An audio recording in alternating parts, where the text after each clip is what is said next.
Today we're going to talk about something called literary criticism. Literary criticism is something that might be new to a lot of people. What it is the idea that the way people read literature is different based on sort of the philosophy behind why or how people read.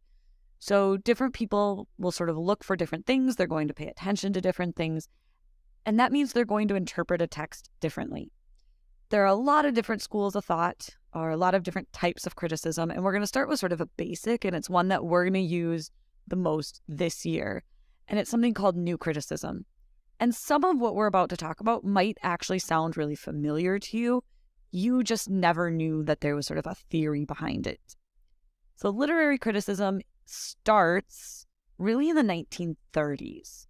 Up until this, people were mostly concerned with the beauty of literature. They called it the aesthetic tradition. So in other words, what people paid attention to was sort of the form. Think of Shakespeare with iambic pentameter. Certain forms were considered beautiful, and that beauty meant that it sort of would reach the audience better or have a better impact on the audience. New criticism is a rejection of that. The 1930s, science was becoming increasingly important, and new criticism was a school of thought that said we need to be more scientific about literature. So they developed something called close reading, which probably sounds really familiar to you. This was the idea that the text or literature stood in isolation.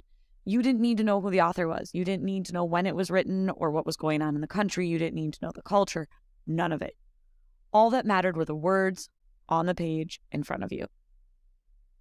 So this was a more scientific approach because it got rid of beauty didn't matter. None of those things mattered. What mattered was, what does the text say?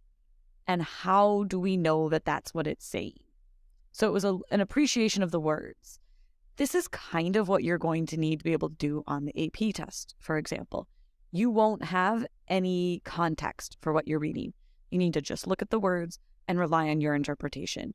So this is a really, really good thing to get comfortable with.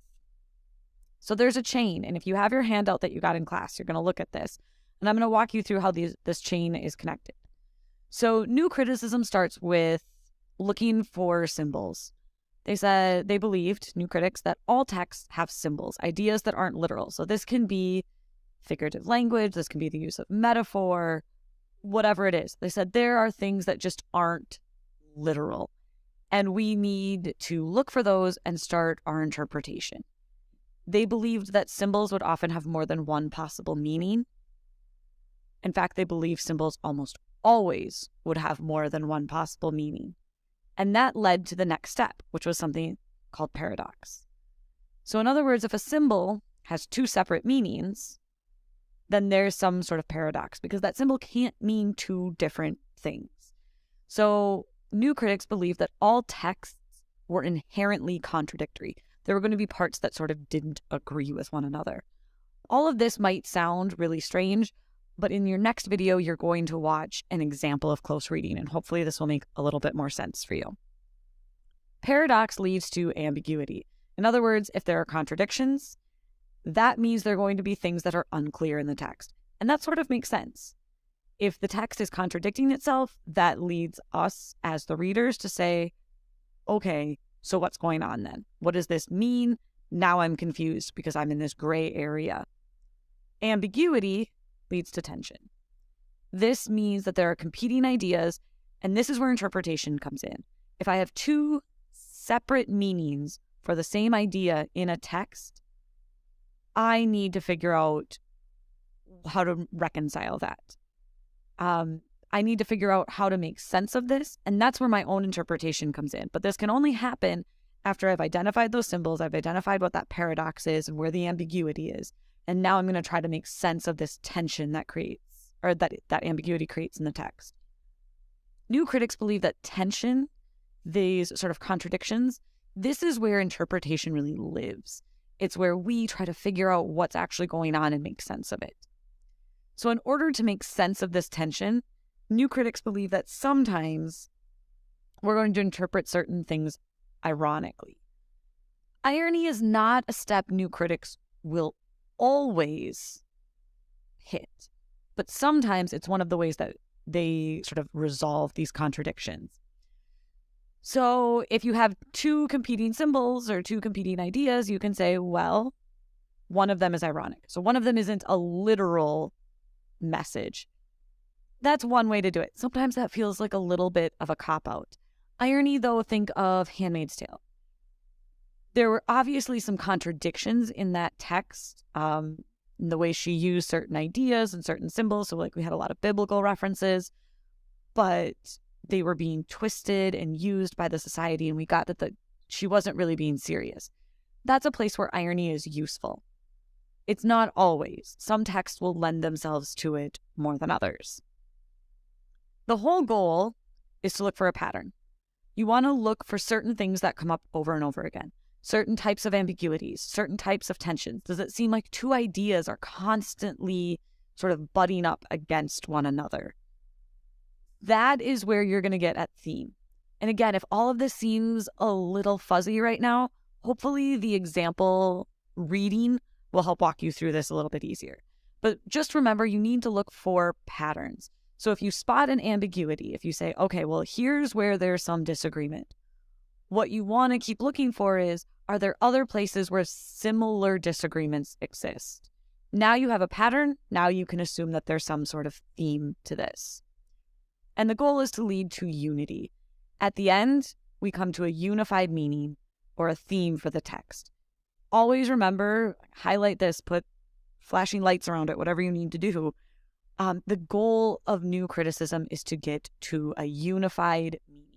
So they believe that all of these inherent contradictions aren't just there to sort of be confusing or because they actually do contradict each other, but because they're helping to sort of illuminate a greater truth. Again, if all of this sounds fuzzy, hopefully the model reading will help you. The last part that's really, really important with new criticism is the role of the author. This was revolutionary. And this is something that I think is actually really empowering for AP students. For centuries, the ultimate authority on a text was the author. They knew what they intended, they knew what they meant. So whatever the meaning was, it came from the author. New critics rejected this. They called that an intentional fallacy. So the belief was, it doesn't matter what the author intended. The text itself is the final authority, not the author. In other words, as long as your interpretation is backed up by the text, it doesn't matter if that's intended. Think back to the One Story article we read, and the idea that sometimes things pop up in a text that maybe the author wasn't even aware they were doing because sort of other influences were working in the back of their mind, or maybe they picked this up without realizing it. New critics sort of acknowledged that that happened and said, so that's why the text itself matters more than the author. This means when we're working in class, you don't need to worry about what did Shakespeare mean this? Did Margaret Atwood mean this? It doesn't matter. That text isn't theirs anymore. It's ours. It's ours as readers. And this is one of the contributions of new criticism that I think is the most helpful. So all of this is great. All of this is maybe a little fuzzy. And really, to make sense of it, we're going to need to look at a reading together. We're going to need to practice and see what this looks like. So at this point, read through that handout that you have. Hopefully the chain of events, how symbols lead to paradox, lead to ambiguity, leads to all of this. Hopefully that makes sense. Hopefully the next video where we actually do a model reading will clarify it even more.